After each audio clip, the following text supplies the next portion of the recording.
आपके लिए भाई बहन के पवित्र त्योहार रक्षाबंधन की एक बहुत सुंदर कहानी लेकर आए हैं। एक समय की बात है, किसी नगर में एक साहूकार के 3 बेटे 3 बहुएं रहते थे। साहूकार की सबसे छोटी बहू बहुत सुशील और संस्कारी थी। साथ ही वो भगवान कृष्ण की अनन्य भक्त थी। सावन के महीने में साहूकार की दोनों बहुएं रक्षाबंधन के त्योहार पर अपने अपने पीहर जाने की तैयारी करने लगी। सुबह जल्दी उठकर घर का सारा काम करने लगी तो छोटी बहू ने पूछा, क्या बात है दीदी, आज इतनी जल्दी जल्दी काम क्यों कर रही हो? तो उसकी जेठानियां बोली, कल रक्षाबंधन का त्योहार है, हम सभी को अपने अपने भाई को राखी बांधने अपने पीहर जाना है। तेरा तो कोई भाई नहीं है, तू क्या जाने रक्षाबंधन के त्योहार का महत्व, भाई बहन के रिश्ते का महत्व। छोटी बहू को ये बात बहुत बुरी लगी और वो भगवान श्री कृष्ण की प्रतिमा के समक्ष खड़ी होकर खूब रोई और बोली, यदि मेरा कोई भाई होता तो आज मैं भी अपने पीहर जाती।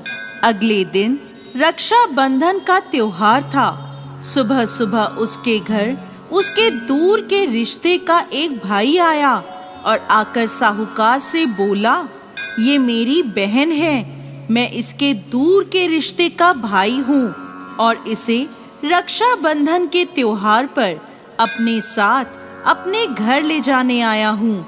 तब साहूकार का बेटा बोला, लेकिन इसका तो कोई भाई नहीं है, तुम कौन हो? उसके समझाने पर साहूकार और उसका बेटा मान गया और छोटी बहू को उसके साथ भेजने को तैयार हो गए। परंतु छोटी बहू के पति के मन में कुछ शंका थी। वो बोला, आप इसे ले तो जाइए, परंतु इसे वापस लेने मैं खुद आऊंगा। ऐसा कहकर उन्होंने छोटी बहू को उसके भाई के साथ रवाना करा। रास्ते में चलते चलते छोटी बहू ने अपने भाई से कहा, भैया तुम इतने सालों तक कहाँ थे और पहले मुझसे रक्षाबंधन पर कभी राखी बंधवाने क्यों नहीं आए? तो उसका भाई बोला, बहन मैं 7 समुंदर पार परदेश में कमाने गया था।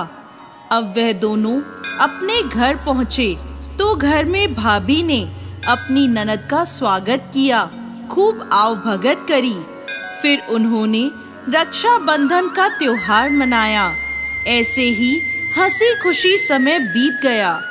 एक दिन छोटी बहू का पति उसे लेने उसके घर आया। महल जैसा घर और ऐशो आराम देखकर वो चकित रह गया। भाई और भाभी ने उसकी खूब आव भगत करी। अगले दिन सुबह सुबह भाई और भाभी ने उसे उसके घर के लिए रवाना किया।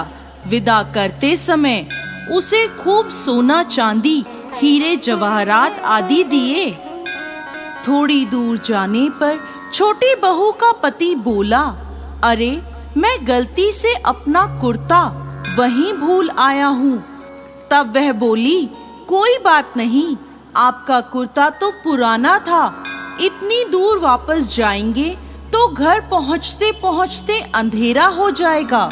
लेकिन उसका पति बोला, नहीं, मैं वापस जाकर अपना कुर्ता ले ही आता हूँ। ऐसा कहकर वो दोनों उसके भाई के घर के लिए वापस रवाना हुए। जैसे ही भाई के घर के पास पहुँचे तो वहाँ उन्होंने देखा भाई के महल नुमा घर की जगह एक पीपल का बड़ा सा पेड़ है और उस पेड़ पर छोटी बहू के पति का कुर्ता टंगा है। ये देखकर वो बहुत नाराज हुआ और अपनी पत्नी से बोला, ये क्या काला जादू है?